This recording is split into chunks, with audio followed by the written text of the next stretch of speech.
Le pont Simón Bolívar est devenu le symbole de l'exode du Venezuela, mais aussi d'une crise humanitaire sans précédent en Colombie. Jusqu'à 45 000 migrants vénézuéliens le franchissent chaque jour pour rejoindre la ville colombienne de Cúcuta.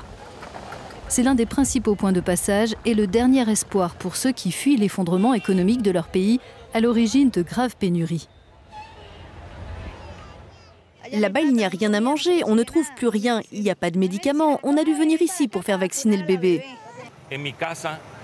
Dans ma maison, on a l'électricité 2 heures par jour. On a de l'eau 1 à 3 heures tous les 2 jours et on n'a pas de gaz. Tous les jours, c'est très difficile de se débrouiller pour que notre famille mange au moins un repas. On ne peut pas vivre avec un salaire de 700 à 1000 bolivars par quinzaine. Même en gagnant 2 millions de bolivars par quinzaine, on ne peut pas vivre avec ça. Déjà 4 millions de Vénézuéliens sur 30 millions ont quitté leur pays qui vit actuellement sa 5e année de récession. La faute à l'incompétence et à la corruption du gouvernement d'après ses opposants. Pour contrer l'hyperinflation qui a atteint plus de 2600% l'an dernier au Venezuela, son président Nicolás Maduro, qui est candidat à sa réélection en mai, a décidé de retirer 3 zéros à la monnaie nationale, le bolivar. Pas étonnant dans ce contexte que la Colombie représente pour ses migrants une option plus sûre. Ici, c'est moins cher et on trouve de tout. On peut trouver de la mayonnaise, du papier toilette. C'est la chose la plus importante pour un être humain. Nous, on n'a pas de papier toilette, pas de serviettes en papier. Comment c'est possible qu'un litre de gasoil coûte 1 bolivar et un litre d'eau en coûte 5000? Pour l'amour du ciel! C'est pour cela que la majorité des Vénézuéliens sur ce pont sont des frontaliers. Ils font des allers-retours entre les deux pays chaque jour, chaque semaine ou chaque mois. Toute une série d'activités a émergé autour de cet afflux, de la vente de cheveux au service de taxis en fauteuil roulant ou de porteurs. C'est le symbole d'une économie en chute libre. Ce sac, fabriqué avec des bolivars, a plus de valeur que les billets eux-mêmes. Les billets qui ont servi à réaliser l'un de ces sacs auraient permis d'acheter un paquet de sel au Venezuela. En Colombie, la vente de l'un de ces sacs procure de quoi acheter à manger à une famille de 3 personnes pendant une semaine.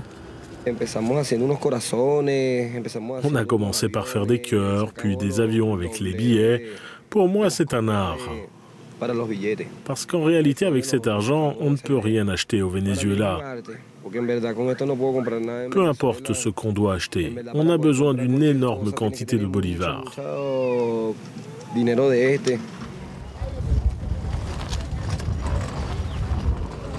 On estime à plus d'1 million le nombre total de Vénézuéliens installés en Colombie. Ils n'ont pas le statut de réfugiés, mais ils peuvent demander à l'obtenir. Qu'ils veuillent vivre en Colombie ou y faire étape avant de rejoindre d'autres pays, ils doivent tout d'abord être autorisés à y entrer. Pour accéder au territoire colombien, ils ont besoin de leur passeport. Il y a des gens qui arrivent à avoir la carte de mobilité frontalière, qui est un permis temporaire. De plus, il y a environ 1 an, la Colombie a créé un permis de séjour spécial, qui est un autre moyen de régulariser votre situation quand vous êtes déjà en Colombie. Pour l'obtenir, vous devez être entré légalement en Colombie. Il faut présenter son passeport tamponné. Mais dans le cadre d'une politique migratoire plus stricte annoncée par le président colombien, les cartes de mobilité frontalière ne sont plus délivrées. Or, c'était le document le plus utilisé par les Vénézuéliens aux faibles ressources, comme les vendeurs de rue. Car les passeports sont difficiles à obtenir. On ne peut pas avoir de passeport. On peut en avoir un si on paye. Mais il faut 10 millions de bolivars. Un salaire là-bas, c'est 400, 500 000 bolivars, donc un demi-million de bolivars. Et là, on parle d'environ 10 millions. Pour avoir un passeport, il faut payer plus d'1 an de salaire. Sans passeport et sans autorisation de travail, des milliers de Vénézuéliens qui avaient un emploi dans leur pays sont aujourd'hui obligés de mendier un peu de nourriture et quelques pièces dans la ville de Cúcuta. Ce refuge, Divina Providencia, géré par l'Église catholique, distribue gratuitement plus de 1000 repas par jour. Certains traversent le pont chaque jour pour en bénéficier. La situation est horrible. On est venu ici parce qu'à San Cristobal, il n'y a rien à manger. Je travaillais pour la mairie de San Cristobal, mais je n'avais pas assez pour acheter à manger. Et ils sont nombreux à chercher n'importe quel emploi pour pouvoir envoyer de l'argent à leur famille restée au pays. Vous savez, penser au Venezuela, ça me rend triste. Parce que j'ai laissé mes 3 enfants là-bas pour venir ici, trouver un travail et leur envoyer de l'argent. Parce que si je les avais emmenés ici, comment j'aurais fait? Où est-ce que j'aurais pu les laisser? Je ne pouvais pas les laisser dans la rue. Non. Où est-ce que vous allez dormir ce soir? Je ne sais pas.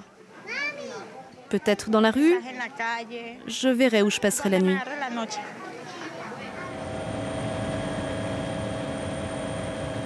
Cet exode vénézuélien se déroule dans une région instable, le département du nord de Santander. Ici, des groupes armés contrôlent encore de vastes territoires malgré l'accord de paix conclu avec les FARC, qui en 2016 a officiellement mis un terme à 52 ans de conflit. De nombreux Colombiens déplacés en raison des violences ont fini par s'installer dans les quartiers les plus pauvres autour de Cúcuta. Dans une douzaine de quartiers défavorisés de Cúcuta, le nombre de migrants vénézuéliens est passé de 0 à 3000 en 7 mois. Des migrants très vulnérables, selon les missionnaires scalabriniens qui leur viennent en aide sur place. Cet afflux massif de Vénézuéliens, dont beaucoup sont des travailleurs très professionnels, donne évidemment la possibilité à ceux qui les emploient de les payer moins que ce qui était prévu, de mal les payer, voire de ne pas les payer du tout.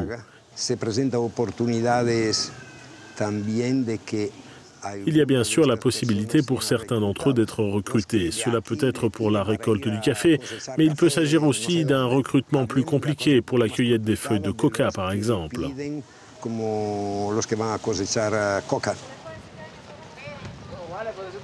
Face à cette crise migratoire d'ampleur, la Colombie a demandé le soutien de la communauté internationale.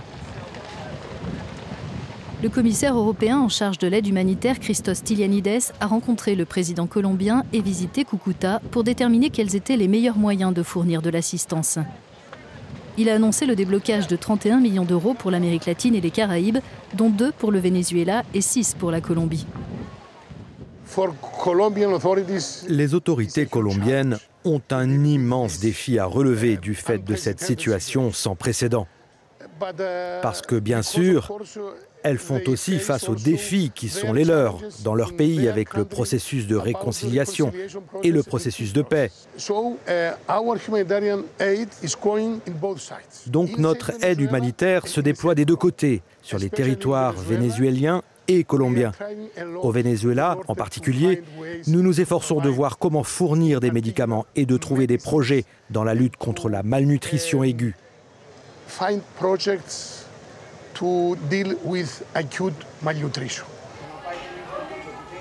Des agences d'aide internationale travaillent avec le gouvernement colombien pour accroître les capacités d'hébergement et réduire la vulnérabilité des migrants.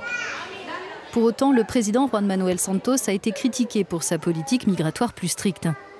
Celle-ci risque d'aboutir à un plus grand nombre d'entrées illégales en Colombie, d'après le directeur de ce centre pour migrants, des missionnaires scalabriniens. Ces mesures prises par le gouvernement correspondent à une fermeture diplomatique de la frontière. Aujourd'hui, vu qu'on oblige les Vénézuéliens à disposer d'un passeport ou d'un permis spécial pour entrer, tout devient plus compliqué. L'alternative pour les migrants, c'est de passer par les chemins illégaux, où, tout le monde le sait, des groupes agissent en enfreignant la loi, ce qui fait peser un risque aux migrants en termes de protection.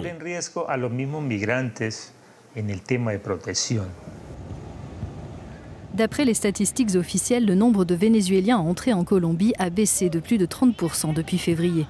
Dans le même temps, près de 1500 d'entre eux ont été reconduits à la frontière ou déportés, comme disent les migrants. C'est pour cela que beaucoup, même s'ils ont un passeport, vivent dans la rue dans des quartiers où la police ne passe quasiment pas. Je suis arrivé dans ce pays en tant que citoyen vénézuélien et je sais qu'il faut respecter la loi. Je travaille et j'ai cherché un moyen légal de joindre les 2 bouts. Ils ne peuvent pas m'expulser et encore moins me prendre la marchandise comme ils l'ont fait. Au Venezuela, 6 millions de Colombiens se sont installés et ils s'en sortent. Moi, je viens ici et on veut me renvoyer là-bas. Pourquoi? Où est la justice? Qu'est-ce qu'il voulait, Bolivar? Une nation unie? Il y a du racisme en Colombie.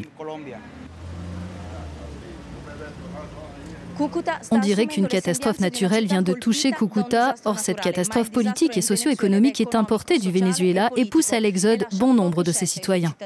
Monica Pinna, Cúcuta, Euronews.